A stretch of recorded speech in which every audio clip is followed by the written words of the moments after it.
দেখুন, বিগত 5 দিন ধরে আমি বিভিন্ন জায়গায় বিবেকানন্দ পল্লী এলাকায় খবর পাচ্ছি যে মোটরের সেল যারা নদীপক্ষে জ্বালানি সংগ্রহ করতে চায় তারা অনেকে কাঠ ভেবে বা অনেকে লোহার সামগ্রী ভেবে নিয়ে।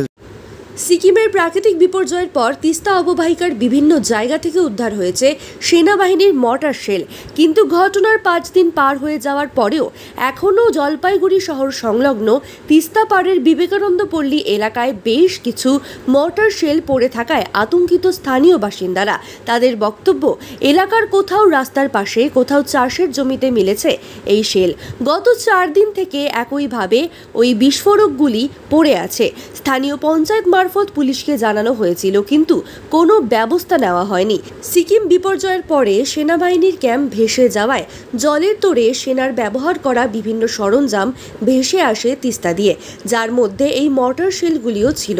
তিস্তায় ভেসে আসা কাঠ ধরতে গিয়ে না বুঝে স্থানীয়রা ওই শেলগুলিও তুলে আনে, যার ফলে বিস্ফোরণের ঘটনায় একজনের মৃত্যু পর্যন্ত হয়েছে। এদিন বিবেকানন্দ পল্লীর বাসিন্দা রতন বিশ্বাস বলেন, তাদের এলাকায় বিভিন্ন জায়গায় ওই মর্টার শেল পড়ে আছে, যে কারণে তারা আতঙ্কিত। এই বিষয় নিয়ে বহুবার বলার পরেও গতকাল পুলিশ এসেছিল, কিন্তু কোনো ব্যবস্থা নেয়নি।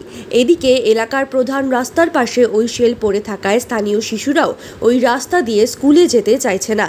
স্থানীয় বাসিন্দা খোকন বিশ্বাস বলেন, বিষয়টি নিয়ে প্রশাসনের ভাবা উচিত। কিছুদিন আগে এই মর্টার বিস্ফোরণের ঘটনা ঘটেছে। এদিকে মর্টার শেলের খবর পেয়ে বিবেকানন্দ পল্লী এলাকায় যান যুব তৃণমূলের জেলা সম্পাদক অজয় সাহা।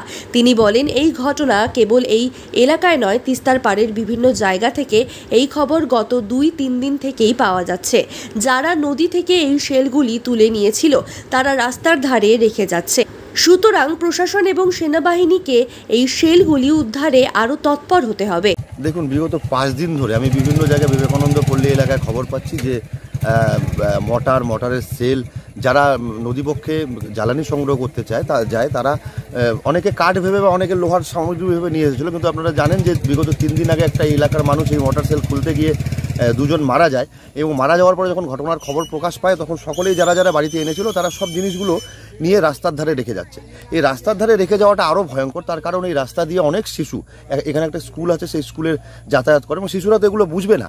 যে কেউ যদি এটাতে একটা পাথরের টোকা মারে বা একটা ঢিল ছুঁড়ে মারে, যে কোনো সময় বিস্ফোরণ করতে পারে। এরকম আমি এই এলাকার মধ্যে অন্তত 12-13টা সেল আমি খুঁজে পেলাম। আমি গত পরশু রাতেও এসেছিলাম খবর পেয়ে মানুষকে সজাগ করতে। আজকেও সকালে খবর পেলাম যে রাস্তার ধারে 2টো সেল আপনারা দেখতে পাচ্ছেন। এটা সত্যি ভয়ঙ্কর পরিস্থিতি, তার কারণ তিস্তার জল নেমে যাওয়ার পরে তিস্তার বুকে এরকম মোটর সেল আরও অনেক ছড়িয়ে ছিটিয়ে আছে, যেহেতু একটা আর্মি ক্যাম্প ভেসে এসেছিল।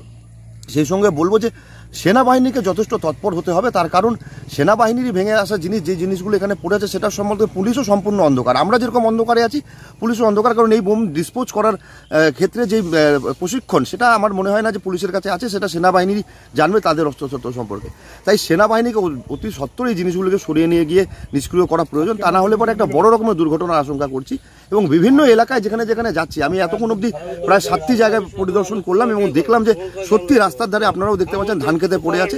অনেকে এই রাস্তা দিয়ে যেতে গিয়ে যদি কেউ এটাতে হাত দেয়, একটা ভয়ঙ্কর বিস্ফোরণের শিকার হবে এবং বহু প্রাণহানির একটা সম্ভাবনা আছে। তাই পুলিশকে সঙ্গে নিয়ে অতি সত্বর জিনিসগুলো সরিয়ে নেওয়ার জন্য দাবি। 4 দিন তো এগুলো 4-5 দিন ধরে এরকম ইয়ে এসেছে। তারপরে আমি প্রথমে এই জায়গা পঞ্চায়েতে জানাইছি, পঞ্চায়েত আবার থানাতে জানাইছে। থানার থেকে তো প্রথমে কোনো করেই নেই। তারপরে যেহেতু অনেকবার ফোন করার পরে তারপরে কালকে পুলিশ প্রশাসন আসে, মোটামুটি 2টা-2:30টার দিকে জায়গা ছিল। তো 8টা পর্যন্ত আমি পুলিশের সঙ্গে এই জায়গা কথাবার্তা আলোচনা করছি।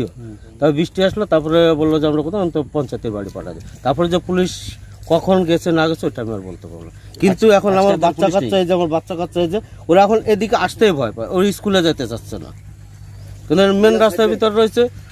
এখন যখন তখন তার ভিতরে এদিকে বাচ্চা কাচ্চা এদিকে ওদিকে ওর মুখে শুনতেছে, ওরা এমনি আতঙ্ক। ছোট মেয়ে কালকে রাত্রে ঘুমাচ্ছেই না, পঞ্চায়েতের এরকমের অবস্থা। পঞ্চায়েতের বাড়ির সাথেই তো দেখলাম পড়ে আছে 2 জন। হ্যাঁ, তো পঞ্চায়েত কিছু বলছে না?